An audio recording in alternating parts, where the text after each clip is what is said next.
why do we use Emoms in lieu of things for time or for rounds? The most important thing is adaptation. For you to get adaptation, which is you getting to be a better athlete, it's all about the following thing. It's about power output for specific time, for specific rest, for specific duration.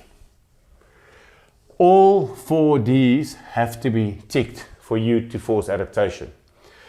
If you're now chasing numbers, effectively competing, you will probably lose 1 or 2 of these, which means you will not get adaptation.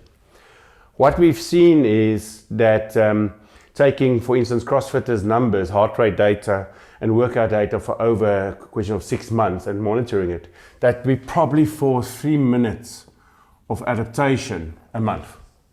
That's very little. That's very little bang for your buck. So when you're an elite athlete, you get to that point and you're getting 3 minutes change a month.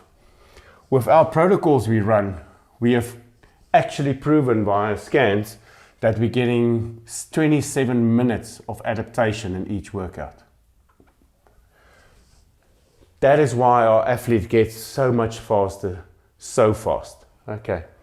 It's really because we force adaptation. We put them into the right place, time, energy output to be able to force the adaptation and remeasure it. Okay, cool. Okay, now let's look at the use of Emoms, why we use Emoms. If I give you an AMRAP, for instance, of 20 cals assault bike, 15 ring muscle ups, and 20 GHDs, and I make that an AMRAP 30, what is the stimulation I'm trying to force? Well, very important. The reason it's 20 cals is I want you to stay aerobic. I don't want you to go anaerobic. And for instance, on 25 cals, you would go anaerobic, which means the whole stimulation of the workout changes. Okay. So the idea is, let's give calories to actually just get close as possible to anaerobic state. Then we do the ring muscle ups, and we're probably going to have 2 sets here. And then we use the GHDs to recover, and we started from the start. Okay. The problem with this is that 20 cal number for me should be 18. Okay.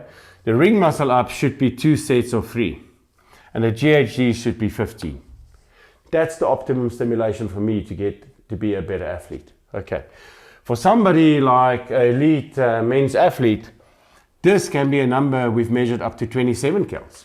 So we will have, for instance, a 27 cal, 2 sets or 3 sets or 5 ring muscle ups, and 15 GHDs would be that person's correct stimulation to be able to actually get value out of the workout. Okay. So forget about competing, think about stimulation. Okay. And that's why these numbers are very important and very specific. That's why we use Emoms. What we do on Emom is we'll say to you, please, let's say it's Emom 9, movement 1 is assault bike, movement 2 is ring muscle ups, movement 3 is GHDs. We will tell you to work 45 seconds in the first round, rest 15 seconds. Whatever number you make is your number that you work. Okay, so let's say on an assault bike you made 19 cals in that 45 seconds. You made 7 ring muscle ups, and you made 22 GHDs. That will then be your number that you keep for all 3 of these rounds. Okay. That will also be your numbers that go into our report that gives you your athlete report to show you what energy system or neurotechnical work needs to be done. Okay. Now, 19 cals, that will probably be your number for the next 2 months. Then suddenly one day you come and at 40 seconds, you then realize you're already on 19 cals. Now you go for 20 cals. So next time that becomes 20 cal, and then it becomes 21 cals, and then it becomes 22 and 23. And that's effectively how we build it up. And that's why we use the Emom then as a standardization to actually get the right stimulation. Okay. These things are not thrown together randomly. You'll feel 1 week it's more shoulder orientated, more glute orientated, and it's very, very specific energy systems. We also like to switch between aerobic and anaerobic systems. You'll see in this little video now where we take an athlete and we put him on a bike erg, get to 89% heart rate, and then take him off, put him onto thrusters, 70 kilogram thrusters, and you will see how he moves from 89% heart rate on an aerobic sense over to an anaerobic movement.